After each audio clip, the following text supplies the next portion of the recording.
Hi, grade 11 students. This is Tutor Marife. Let's solve for x in this given exponential equation. We have 10 raised to the power of x plus 10 raised to the power of x plus 10 raised to the power of x all over 5 raised to the power of x plus 5 raised to the power of x equals 96.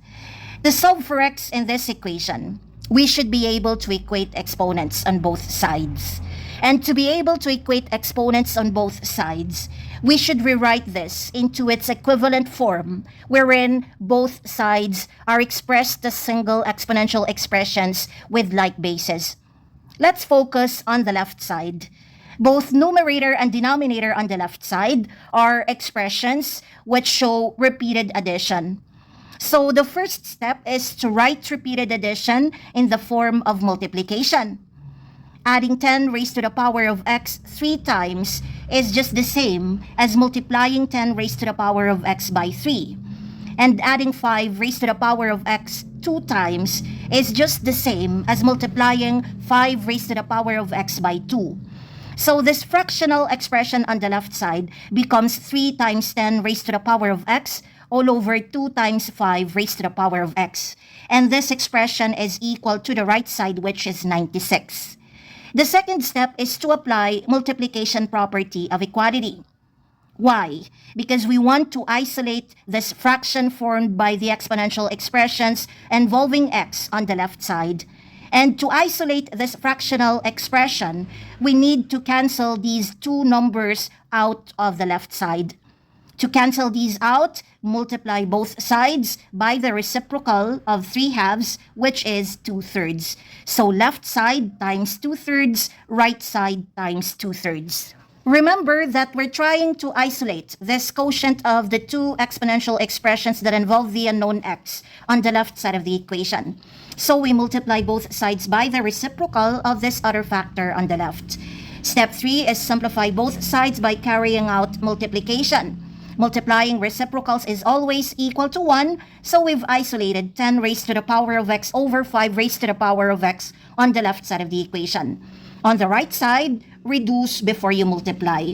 Reduce 96 and 3 by their GCF, which is 3. 96 divided by 3 is 32, 3 divided by 3 is 1. Then multiply 32 and 2, we get this product 64. Step 4 is application of the power of a quotient law of exponents. Based on this law, if we have a quotient raised to an exponent, it is equivalent to raising each part of the quotient to that exponent. What we have here is in the same pattern as the right side of the law. A is 10, B is 5, N is X. And we are going to rewrite this into its equivalent expression, which is in the same pattern as the left side of the law.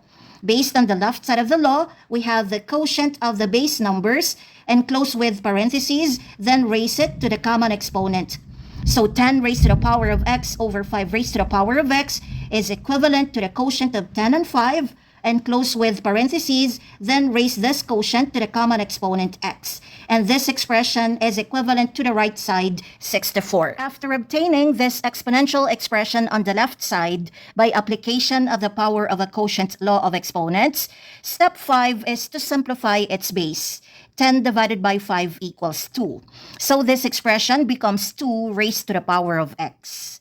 Now that the base number on the left side becomes 2, step 6 is to express 64 as a power of 2 or as an exponential number with a base of 2. 64 is equal to 2 used as a factor 6 times, or 2 raised to the power of 6. So replace 64 with its equivalent exponential number 2 raised to the power of 6. We now have the equation 2 raised to the power of x equals 2 raised to the power of 6. Since the base numbers on both sides of this exponential equation are the same, the last step is application of the property of equality for exponential equation. Based on the property, if we have an exponential equation with a common base, the exponents must also be equal. Therefore, the exponent on the left side should be equal to the exponent on the right side. X equals 6 is the final answer.